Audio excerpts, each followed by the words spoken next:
YouTube, it's Nas and me back with another video. Road to 800 subscribers, of course. And in today's video, I'm going to be talking about the Los Angeles Clippers. And I've yet to talk about them since the James Harden trade and talk about how good they actually are. And I do think sometimes we are underrating the Los Angeles Clippers. I feel like when we look at them, we expect them to do something bad. And I really feel like coming into the trade deadline, them being sellers were probably the best they could do. It was the best option for them to do. And trading Ivica Zubac, starting off there, and getting Bennedict Mathurin, I feel like is a great move because I thought this season would be a great season for Bennedict Mathurin, actually. And he's really battled injuries along with the Indiana Pacers. And I do think Bennedict Mathurin can become the scorer that I thought he was going to become based off his rookie season. He never blossomed out of that. He had IQ problems. And really, I feel like him playing with or for Tyronn Lue and playing with Kawhi Leonard will ultimately make him a better player. And looking at Mathurin last night, that looked like the Mathurin I believed in a couple years ago. That looked like a player that can actually dominate on the scoring side of the ball. He can go to the midi, he can go to the rim, obviously. He can draw foul calls, which a lot of guards in this NBA can't do, and really be one of the best guards that I feel like can be in the league. And really, when you look at what was going on yesterday, I just don't think Bennedict Mathurin will be on the bench for long. That's just my opinion. He will take Chris Dunn's spot eventually. But going into the Darius Garland part, Darius Garland is expected to miss at least one more week due to his toe injury that he's been battling all the way back to last season. And I do think, like I said in the James Harden video trade, like, if Darius Garland can turn into the player that can potentially be better than this old James Harden, like, I feel like that's a win. And really, we're not thinking about the present time. Even Kawhi Leonard keeps saying it. Like, we're not contenders right now. Even though they're the 10th seed, we're not contenders. We know that. We're building towards the future. And really, Kawhi Leonard being on board to build towards the future and potentially be back next season is huge because I think we know Kawhi Leonard is playing like he's a god right now. Yesterday, maybe not, but them still being able to find a way to win the game with Kawhi Leonard having an off game, even though he finished with 23 points, is huge because I know y'all was watching the All-Star game when he scored 31 in 12 minutes. That was crazy. That was crazy, Kawhi. And this season, Kawhi is averaging 28 points per game, 6.5 rebounds and 3.5 assists, shooting 49% from the field and 37% from the three. Overall, Kawhi Leonard's, in my opinion, best statistical scoring season of his career. Like, he wasn't doing this in Toronto. He wasn't doing this that 2017 year in San Antonio. This looks like a whole different player. His handle's gotten tighter. His jump shot's gotten better. And obviously, he's not too hesitant to go to the rim. Like a lot of people that have his type of knee injuries, them people are usually hesitant to go to the rim, I would say. Like Joel Embiid. Yes, Joel Embiid is still playing at an elite level, averaging 30. The Sixers look absolutely lost without him. But when you look at Joel Embiid, what is he still missing? His athleticism. Kawhi Leonard's game never revolved around his athleticism. It revolved around his skill and how he gotten so much better from his San Diego State days, or when he was a rookie in San Antonio, when he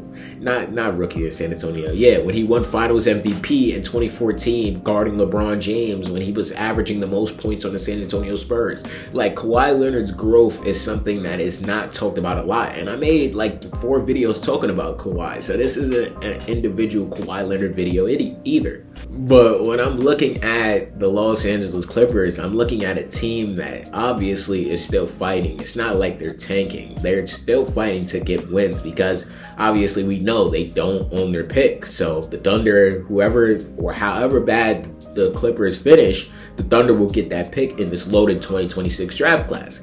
The Clippers are making sure it's not going to be a top 3, a top 5 pick, because if they get one of those niggas on the Thunder, GG's. But when you look at the Clippers and you look at their organization, like you look at a team that's only been to the conference finals once. They've never been to an NBA finals. They are across state or the same state as the Los Angeles Lakers, who always seems to little bro them. So this rebuild, or this potentially building around Darius Garland, Bennedict Mathurin, bringing in a top or 10 pick if the Pacers lose out on a top 4 pick, and even then that turning into a lottery pick in 2031. Like, that's going to be huge to see what's going to happen with the Los Angeles Clippers in the next couple seasons. And I really feel like we should be paying attention to the younger side of the ball, because I feel like when you see James Harden balling like he is right now since he's joined the Cleveland Cavaliers, you could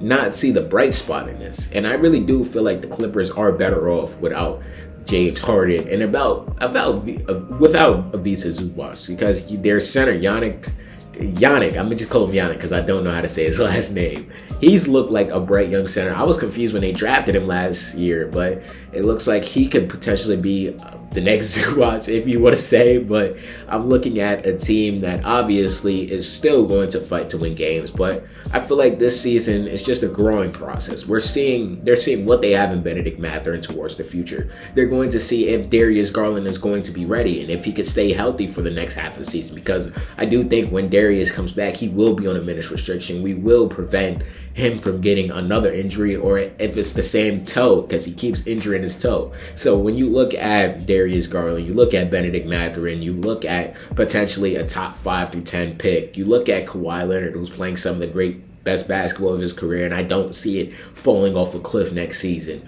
You look at obviously your role players in Derrick Jones Jr. Brook Lopez has had a resurgence with the Los Angeles Clippers that I didn't think he was going to have, because his last days in Milwaukee were absolutely shitty. Like, when you look at Chris Dunn being a great defender, like, I just have faith in what's going to happen with the Los Angeles Clippers in the future. And I can't say that I said that, because there's multiple videos on my channel bashing them, and I really do feel like them deciding to take this younger approach, finally not trading for these superstars, not trying to be butts in the seats, like just organically building your team. I really do feel like that is the best outcome if you're the Clippers or if you're a Los Angeles Clippers fan. But y'all can let me know how y'all feel about the Los Angeles Clippers finally going the young route, and y'all let me know how y'all feel about Kawhi Leonard's play, because I keep saying it, and Kawhi Leonard amazes me every single game for what he's doing, because basically it's 1-on-5 out there sometimes. Like, the whole team or the whole other team is just worried about Kawhi Leonard. He still puts a shot up and it's still going in. Like, the tight head was like, I could go on and on about Kawhi Leonard. That's why I want to know how y'all feel about the Clippers and Kawhi. Subscribe. What's good, y'all? If y'all made it to the end of the video, I hope you guys enjoyed this video. And there's a video right here. I'm pretty sure you're gonna like it if you like this one. And the channel icon's right there if you want to just check out the channel in general. And yeah, leave a like too, because it really helps the algorithm push me out. And yeah, I appreciate y'all for watching this video nonetheless.